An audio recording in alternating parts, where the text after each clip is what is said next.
हमारे इस YouTube channel के सेगमेंट फास्ट न्यूज में आप तमाम का इस्तकबाल है। इस वीडियो में आप देख सकते हैं कमेंटों में बहुत ज्यादा खबरें। तो आइए शुरू करते हैं वीडियो को और देखते हैं आज की ताजा तरीन खबरें। कार फ्लाईओवर ब्रिज से नीचे गिर पड़ी, शौहर बीवी हलाक, जिले वरंगल में खौफनाक सड़क हादसा। रियासत तेलंगाना के जिले वरंगल में हुए खौफनाक सड़क हादसे में शौहर बीवी हलाक और दिगर 2 जख्मी हो गए। यह हादसा इतवार की सुबह के अव्वलीन सातों में जिले की खम्मम बाईपास रोड फ्लाईओवर पर उस वक्त पेश आया जब फ्लाईओवर पर उनकी कार का दूसरी कार से तसादुम हो गया। हादसे के बाद कार फ्लाईओवर ब्रिज से नीचे गिर पड़ी। इस हादसे में कार में सवार शौहर और बीवी हलाक हो गए। महलुकीन का ताल्लुक जिले खम्मम से है। महलुकीन की शनाख्त सरकारी मुलाजिम 42 साल सारैया और उसकी बीवी 39 साल सुजाता के तौर पर की गई है। इस हादसे में मजीद 2 अफराद जख्मी बताए गए हैं। जनसेना तेलंगाना में असेंबली इलेक्शंस में मुकाबला करेगी, पवन कल्याण ने कहा। फिल्मी अदाकार से सियासतदान बन जाने वाले पवन कल्याण ने कल कहा कि जनसेना पार्टी तेलंगाना में आइंदा असेंबली इलेक्शंस में मुकाबला करेगी। उन्होंने कहा कि उनकी पार्टी रियासत तेलंगाना में 20% असेंबली हल्के से अपने उम्मीदवारों को इंतखाबी मैदान में उतार सकती है, लेकिन इससे मुताल्लिक कतई फैसला या दीगर जमातों के साथ इत्तेहाद के बारे में फैसला पार्टी में तबादला ख्याल करने के बाद किया जाएगा। ताहम उन्होंने साफ कहा कि जनसेना पार्टी तेलंगाना में आइंदा असेंबली इलेक्शंस में सीटों की एक महदूद तादाद पर मुकाबला करेगी। हैदराबाद में पेट्रोल की कीमत 109 रुपये लीटर हो गई है। पेट्रोल और डीजल की एक्साइज ड्यूटी में कमी के बाद हैदराबाद में पेट्रोल की कीमत 109 रुपये 64 पैसे फी लीटर हो गई है और डीजल की कीमत 98 रुपये 83 पैसे फी लीटर हो गई है। वाज़ेह है कि रूस यूक्रेन जंग के असरात के नतीजे में मुल्क की 5 रियासतों में इलेक्शंस के बाद ईंधन की कीमतों में बेतहाशा इजाफा कर दिया गया था, जिसकी वजह से हैदराबाद में फी लीटर पेट्रोल की कीमत 119 रुपये 49 पैसे हो गई थी। निखत जरीन के लिए इनाम और एजाज का ऐलान अभी तक क्यों नहीं हुआ? रियासत तेलंगाना के निजामाबाद से ताल्लुक रखने वाली नौजवान बॉक्सर निखत जरीन ने वर्ल्ड बॉक्सिंग चैंपियनशिप में गोल्ड मेडल जीतकर हिंदुस्तान का नाम रोशन किया है और इनकी इस शानदार और सुनहरी कामयाबी पर चारों गोशों से तारीफ की जा रही है। जबकि सदर जमहूरिया हिंद, वजीर आजम और वजीर स्पोर्ट के अलावा तेलंगाना के चीफ मिनिस्टर के चंद्रशेखर राव, रियासती वजीर KTR और दीगर अहम शख्सियात की जानिब से मुबारकबादी का एक जल्द खत्म ना होने वाला सिलसिला शुरू हुआ है, लेकिन अभी तक ना कौमी और ना ही रियासती सतह से कोई इनाम का ऐलान हुआ है, जिससे अवाम में एक बेचैनी पाई जाती है। निखत ने शानदार कामयाबी हासिल की और आवाम उम्मीद कर रहे थे कि जिस तरह माजी करीब में PV सिंधु, साइना नेहवाल, सानिया मिर्जा की कामयाबी पर के चंद्रशेखर राव इनामात और अराजी की फराहमी का ऐलान करते आए हैं, वो इस मरतबा भी जल्द ही निखत के लिए कोई इनाम का ऐलान करेंगे, लेकिन अभी तक कोई ऐलान नहीं हुआ है। तेलंगाना में आइंदा 4 दिनों तक शदीद बारिश। तेलंगाना में आइंदा 4 दिनों के दौरान शदीद बारिश का इम्कान है। महकमे मौसमियात ने अपने बुलेटिन में कहा कि छत्तीसगढ़ से तेलंगाना बराह कर्नाटक तेलातिम के जेर असर आज से आइंदा 4 दिनों तक तेलंगाना में कहीं कहीं शदीद बारिश का इम्कान है। महकमे मौसमियात ने येलो अलर्ट जारी कर दिया है। महकमे मौसमियात ने कहा कि आदिलाबाद और निर्मल में आजम तरीन दर्जा हरारत में इजाफे का इम्कान है। स्टूडेंट्स को डर और खौफ के बगैर खुद एतमादी से एग्जाम्स लिखने का मशवरा। 10th क्लास के एग्जाम्स की तमाम तैयारियां हुई मुकम्मल। वजीर तालीम सबिता इंदिरा रेड्डी का स्टूडेंट्स के नाम बयान। रियासती वजीर तालीम सबिता इंदिरा रेड्डी ने 10th क्लास के स्टूडेंट्स को बगैर किसी डर और खौफ के खुद एतमादी का मुजाहरा करते हुए एग्जाम्स लिखने का मशवरा दिया। 23 में से 1 जून तक 10th क्लास के सालाना एग्जाम्स मुनक्किद हो रहे हैं, जिसके लिए तमाम तैयारियां मुकम्मल हो गई हैं। इस मरतबा 5,09,275 स्टूडेंट्स एग्जाम्स में शिरकत कर रहे हैं, जिनके लिए रियासत भर में 2,881 एग्जाम सेंटर्स कायम किए गए हैं। वजीर तालीम ने कहा कि स्टूडेंट्स को दबाव, खौफ और दहशत और तशवीश में मुब्तला होने की जरूरत नहीं है। सबिता इंदिरा रेड्डी ने कहा कि 10th क्लास के एग्जाम्स लिखने वाले तमाम स्टूडेंट्स को मुबारकबाद पेश की। एग्जाम्स को माल प्रैक्टिस यानी चीटिंग से पाक और शफाफ बनाने के लिए तमाम एग्जाम सेंटर्स में CCTV कैमरे नस्ब किए गए हैं।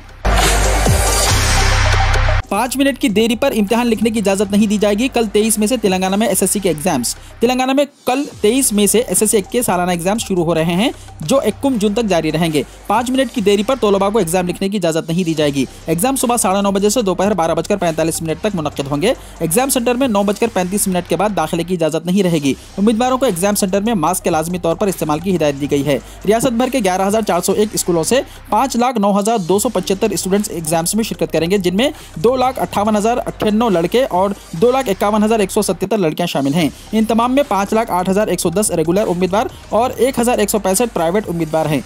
तमाम उम्मीदवारों के हॉल टिकट्स स्कूलों को रवाना कर दिए गए हैं। इसके अलावा उम्मीदवारों के हॉल टिकट्स www.bsc.telangana.gov.in पर 12 मई से रखे गए हैं। हॉल टिकट्स ना मिलने वाले उम्मीदवार मज़कूरा वेबसाइट से अपना हॉल टिकट डाउनलोड करते हुए एग्जाम में शिरकत कर सकते हैं। फरार होने की कोशिश। हैदराबाद में मुलजिम ने पुलिस स्टेशन से छलांग लगा दी। पुलिस स्टेशन से फरार होने की कोशिश में एक मुलजिम जख्मी हो गया। यह वाकया SR नगर पुलिस स्टेशन में पेश आया। 2 दिन पहले पुलिस ने अमीरपेट इलाके से एक आदिय मुलजिम कृष्णा को हिरासत में लिया था। इस पर इस्मत रेजी की कोशिश का मुकदमा दर्ज था। उसे पूछताछ के लिए पुलिस स्टेशन लाया गया। कल दोपहर मुलजिम ने फरार होने की कोशिश में पुलिस स्टेशन की दूसरी मंजिल से छलांग लगा दी, जिसके नतीजे में वो जख्मी हो गया। उसे इलाज के लिए हॉस्पिटल मुंतकिल कर दिया गया है। इस वाकये की इत्तला मिलते ही पुलिस के आला हुक्काम ने बंदर ने एक शख्स का सेलफोन छीनकर सेल्फी ली। बंदर ने राहगीर का सेलफोन छीनकर मुख्तलिफ पोज बनाते हुए अपनी सेल्फी ली। ये वाक़ा आंध्र प्रदेश के जिले प्रकाशम में पेश आया। इत्तलात के मुताबिक जिले के दाराशी इलाके में वाक़ सरकारी डिग्री कॉलेज के मैदान पर एक राहगीर अपने हाथ में सेलफोन लेकर जा रहा था कि अचानक उसके करीब बंदर पहुंचा। ये शख्स बंदर के करीब पहुंचने से लाइल्म था कि अचानक बंदर ने उसके पास से सेलफोन छीन लिया और करीबी दीवार पर चढ़ गया। इस बंदर ने बादशाह इस सेलफोन के साथ अपनी कई सेल्फी ली। यह सिलसिला तकरीबन 1 घंटे तक जारी रहा, जिसके बाद उसने दीवार पर सेलफोन छोड़ दिया और वहां से चला गया। दूल्हे की निकल गई विग और दुल्हन ने गंजे से शादी करने से किया इनकार। बॉलीवुड फिल्म बाला शायद आपको याद होगी। इस फिल्म जैसा वाकया रियासत उत्तर प्रदेश को 9 में पेश आया। शादी के वक्त दूल्हे के सर से विग यानी नकली बाल निकल गए, जिसके साथ सबको मालूम होगा कि दूल्हा गंजा है और दुल्हन ने शादी से इनकार कर दिया। तफसीलात के मुताबिक सफीपुर कोतवाली इलाके के मौजा परियार से ताल्लुक रखने वाली निशा नामी लड़की की शादी कानपुर नगर के पंकज से तय पाई थी। 20 मई को शादी मुकर्रर थी। दूल्हा शादी की रस्म के दौरान चकराने के नतीजे में स्टेज पर से बेहोश होकर गिर पड़ा। मालूम हुआ है कि वो दौरा पड़ने की शिकायत से मुतासिर है। दुल्हन के भाई ने दूल्हे के चेहरे पर पानी छिड़का और सर को सहलाता रहा कि अचानक दूल्हे की नकली बालों की विग उसके हाथ में आ गई और सबको मालूम हो गया कि दूल्हा गंजा है। जहां दुल्हन के रिश्तेदार हैरतज़दा रह गए, वहीं मेहमान अपनी हंसी रोक नहीं पाए। दुल्हन ने गंजे दूल्हे से शादी से इनकार कर दिया, जिसके बाद यह मामला पंचायत और पुलिस के पास पहुंचा। शादी के खर्चात के तौर पर दूल्हे के घर वालों ने दुल्हन के रिश्तेदारों को 5 लाख रुपए अदा कर दिए और दूल्हा दुल्हन के बगैर बारात लेकर वापस लौट गया। एक साथ सिविल कोड नाफिज करने और आबादी पर कंट्रोल करने का कानून लाने वज़ीर-ए-आज़म मोदी से राज ठाकरे की दरख्वास्त। महाराष्ट्र नवनिर्माण सेना के सरबराह राज ठाकरे ने इतवार को पुणे में एक अवामी रैली से खिताब किया। अपने खिताब में राज ठाकरे ने वज़ीर-ए-आज़म नरेंद्र मोदी से मुल्क भर में एक साथ सिविल कोड नाफिज करने और आबादी पर कंट्रोल का कानून लाने की दरख्वास्त की। ठाकरे ने कहा कि मैं वज़ीर-ए-आज़म से दरख्वास्त करता हूं कि वो जल्द से जल्द एक साथ सिविल कोड लाएं और आबादी पर काबू पाने के लिए भी कानून लाएं और औरंगाबाद का नाम बदलकर संभाजी नगर कर दें। दिल्ली एनसीआर में गरज चमक के साथ धूल के तूफान और हल्की बारिश की पेशेनगोई। कौमी दारुल हुकूमत दिल्ली में इतवार को हल्की बारिश और बूंदाबांदी होने की पेशेनगोई की गई है। दिल्ली में ज्यादातर दर्जा हरारत 41 डिग्री सेल्सियस के आसपास होने का इम्कान है। महकमा मौसमियात ने कहा कि दिल्ली एनसीआर के मुल्हिका इलाकों में 30 से 40 किलोमीटर फी घंटे की रफ्तार से गरज चमक के साथ तूफान, धूल का तूफान और तेज हवाएं चलेंगी। पेट्रोल और डीजल की कीमतों में जबरदस्त कमी। मुल्क में पेट्रोल और डीजल की कीमतों में इस्तेहकाम के 45वें दिन के बाद इतवार को बड़ी गिरावट दर्ज की गई है। ऑयल मार्केटिंग कंपनियों ने यह फैसला मरकजी हुकूमत की जानिब से पेट्रोल और डीजल पर बितरतीब 8 रुपये और 6 रुपये की एक्साइज ड्यूटी कम करने के बाद किया। एक्साइज ड्यूटी में कमी के बाद आज दारुल हुकूमत दिल्ली में पेट्रोल की कीमत में 8 रुपये 69 पैसे और डीजल की कीमत में 7 रुपये 5 पैसे की कमी देखी गई है। तेल की कीमतों में कमी करके हुकूमत आंखों में धूल झोंक रही है, कांग्रेस ने कहा कि हुकूमत पेट्रोल, डीजल और रसोई गैस की कीमतों में मुसलसल इजाफा करके मुनाफा कमा रही है और अब कीमतों में कमी करके आवाम की आंखों में धूल झोंकने की कोशिश कर रही है। कांग्रेस के तर्जुमान गोरू वल्लभ ने इतवार को यहां पार्टी हेडक्वार्टर में एक खुसूसी प्रेस कॉन्फ्रेंस में कहा कि हुकूमत ने पेट्रोल और डीजल की कीमतों में कमी करके आवाम को धोखा देने का काम किया है। सच तो यह है कि कीमतें कम करके भी हुकूमत आवाम से दुगने से ज्यादा पैसे वसूल कर रही है और कीमतें कम करके आवाम से धोखा किया जा रहा है। उन्होंने कहा कि हुकूमत ने पेट्रोल पर 8 रुपये फी लीटर और डीजल पर 6 रुपये फी लीटर कमी करके अपने मुनाफे को दुगने से कम नहीं होने दिया। उनका कहना था कि यह बिल्कुल वही पॉलिसी है जैसे कुछ दुकानों पर डिस्काउंट के नाम पर फरोख्त होने वाली अशिया की कीमत दुगनी करके 50% कम पर फरोख्त करके लूटमार की जाती है। दिग्विजय सिंह का मुतालबा, एक्साइज ड्यूटी की 2014 की शरह लागू होनी चाहिए। कांग्रेस के सीनियर लीडर दिग्विजय सिंह ने मुतालबा किया है कि पेट्रोल और डीजल पर सेंट्रल एक्साइज ड्यूटी की शरह 2014 के तर्ज पर ही लागू की जाएं। मिस्टर सिंह ने अपने ट्वीट में कहा, हमारा मुतालबा है कि पेट्रोलियम मसनूआत पर सेंट्रल एक्साइज ड्यूटी की शरह जो 2014 में थी उसी शरह पर लागू की जाए। पेट्रोल की कीमत में 20 रुपये और डीजल की कीमत में 26 रुपये कमी की जाए। मरकज ने कल पेट्रोल और डीजल पर एक्साइज ड्यूटी में बितरतीब 8 रुपये और 6 रुपये की कमी की है। इसके बाद अब पेट्रोल तकरीबन 10 रुपये और डीजल तकरीबन 7 रुपये सस्ता हो गया है। हिंदुस्तान में कोरोना के 2226 नए केसेस दर्ज, 65 लोगों की मौत। मुल्क में कोरोना इन्फेक्शन के नए मामलों के उतार चढ़ाव के दरमियान इतवार को गुज़िश्ता 24 घंटों में 2226 नए मामले सामने आए हैं और 65 लोगों की मौत के बाद मरने वालों की तादाद बढ़कर 5,24,413 हो गई है। नए केसेस की आमद से केसेस की कुल तादाद 4,31,36,371 हो गई है। इस अरसे के दौरान एक्टिव केसेस में 41 की कमी आई है, जिसके साथ अब उनकी तादाद कम होकर 14,955 हो गई है।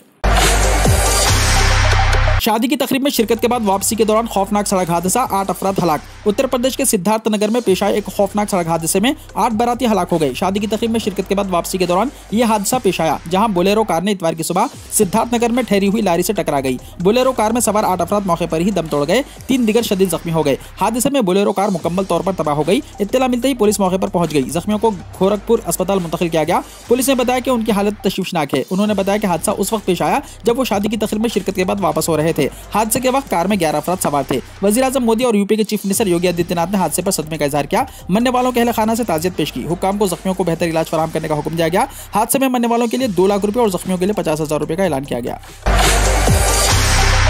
पुलिस लॉकअप डेथ के खिलाफ हुजूम ने पुलिस स्टेशन को जला डाला। आसाम के रांगून जिले में हुआ वाकया। आसाम में मुश्तइल हुजूम ने पुलिस स्टेशन को आग लगा दी जब एक शख्स की मुबैना तौर पर पुलिस हिरासत में मौत हो गई। यह वाकया हफ्ते को आसाम के नागौर जिले के बटादरवा में पेश आया। हुजूम ने बटादरवा पुलिस स्टेशन पर हमला किया, पुलिस वालों पर हमला किया और पुलिस स्टेशन को जला दिया। यह वाकया मछली के ताजिर शफीकुल इस्लाम की पुलिस स्टेशन में पुलिस की हिरासत में मुबैना हलाकत के बाद पेश आया। उसकी मौत के बारे में जानने के बाद उसके रिश्तेदारों और गाँव वालों ने पुलिस स्टेशन की तरफ जमा हो गए और इस पर हमला कर दिया। हुजूम ने उस वक्त ड्यूटी पर मौजूद पुलिस मुलाजिमीन पर हमला किया और उसके बाद पुलिस स्टेशन को आग लगा दी। शफीकुल इस्लाम के घर वालों ने इल्जाम लगाया है कि उसे पुलिस ने मारा पीटा क्योंकि उसने उन्हें रिश्वत देने से इनकार कर दिया था जो पुलिस मुलाजिमीन ने उनसे मांगी थी। उनका इल्जाम है कि पुलिस मुलाजिमीन ने शफीकुल इस्लाम की हिरासत से रिहाई के बदले उनसे 10,000 रुपये, एक बतख और एक मुर्गी का मुतालबा किया था।